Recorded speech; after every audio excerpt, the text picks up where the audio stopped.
Hey guys, in this video, I'm going to be sharing how much I made on the Zazzle platform in my second year. My second year on Zazzle was 2020, which you may remember was a year unlike any other year, and that shows through in my Zazzle sales pretty noticeably.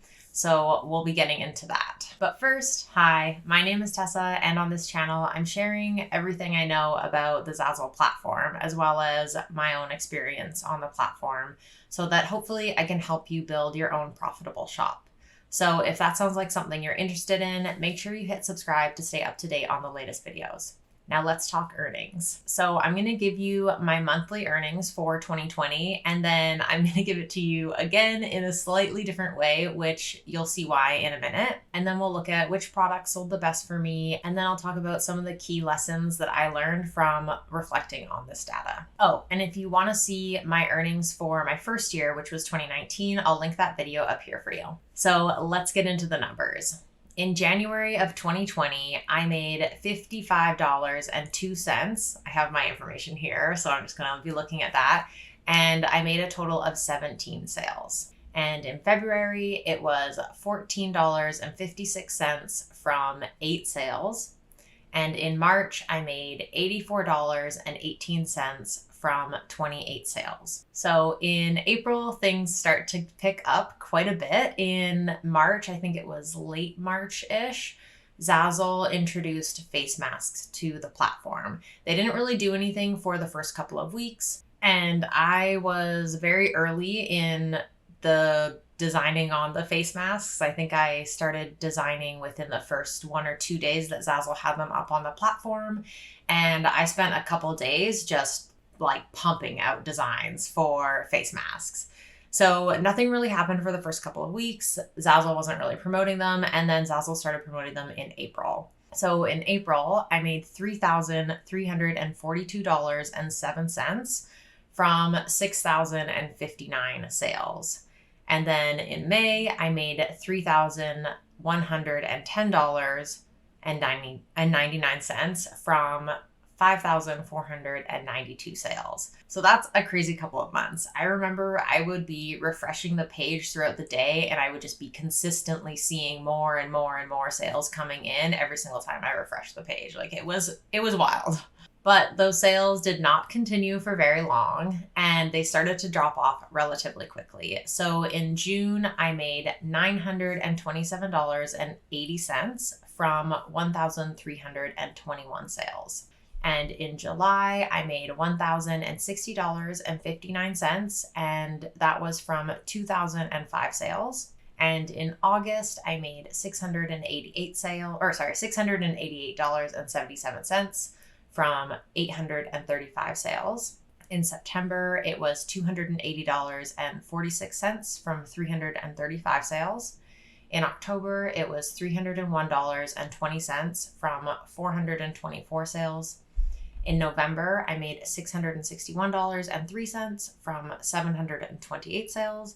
And then in December, I made $231.88 from 340 sales. So obviously with the face mask sales, this was a pretty good year for me, especially considering it was just my second year on the platform. So for the whole entire year, I made $10,758.55, and that was from a total of 17,592 sales. But here's the thing, that is like just a one-off kind of year. That was a very isolated incident, and it's not really realistic in terms of what you can expect to see in your second year, which is why I want to give you my monthly earnings again, excluding the face masks.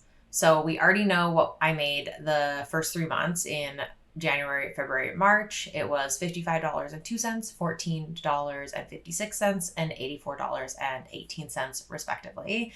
But now let's look at what I made the rest of the year, excluding face mask sales. So in April, it was $85.74 from 51 sales. May was $40.60 from 16 sales. June was $42.64 from 17 sales. July was $55.28 from 41 sales. August was $100.36 from 33 sales. September is $41.66 from 19 sales. October is $59.51 from 34 sales. November is $327.65 from 109 sales. And December, I made $57.77 from 36 sales. So that's a really big difference. And without face mask sales in 2020, I made $965.05. And that is from a total of 409 sales. And that's an average of about $2.36 per sale. And that's relevant if you watched one of my last videos, which was how to make $1,000 per month on Zazzle. So if you haven't watched that, I encourage you to go check that out. So the $965 is still a significant increase from my first year on the platform. And if I had just seen the $965 for the 2020, like if the pandemic hadn't happened and the face mask sales hadn't happened, I would have been really happy with that number. I think that's a great number, especially considering what I made in my first year. So let's talk now about what products sold the most for me in 2020. Now, obviously we know face masks and the face shields and things like that were the top sellers for me in my shop, but there were a few other products that sold pretty well for me as well. Number one was jigsaw puzzles, and I do think that that was pandemic related. I think people were spending a lot more time at home, and so they were doing a lot more puzzles. And I'm kind of seeing that reflected when I look at my sales for the last few years. I'm not selling quite as many puzzles. So I think that that was COVID related. And then the other products that I saw quite a few sales in were can coolers, tote bags, phone ring grips, and throw pillows. These products were all products that I made a lot of in 2019 and early 2020. So it makes sense that I sold more of them throughout the year in 2020 because those were the products that I put my time into creating. Now let's talk about some of the things that I learned by looking at this data. So number one is adaptability is key. So it is important to be staying up to date with the news that Zazzle is putting out and if they're releasing any new products, because by jumping on that product early, I was able to actually get a foothold in the first couple of rows of the search results for my face masks, which led to thousands and thousands of sales. So being early to the game gives you an advantage. Number two is don't chase trends. So one of the things I haven't really mentioned yet is I jumped on the trend early of creating face masks, but then I kept creating face masks. Even after I saw sales drop off in June, I just kept creating more and more and more, trying to chase that high that I had in April and May. And it's just, the sales were never going to be as high as they were in those first 2 months. So definitely chasing that trend. It's not a trend, but like the up and down is the same kind of graphical shape as a trend. By chasing those highs, I ended up kind of wasting the rest of the year. I spent the rest of the whole entire year, I think I spent pretty much the rest of 2020 just creating face masks. And that was kind of a waste of my time. And that time would have been way better spent creating other products that could have been bringing me income over the long term, which leads me to my next lesson, and that's diversification. And I have talked about diversification a few times on this channel.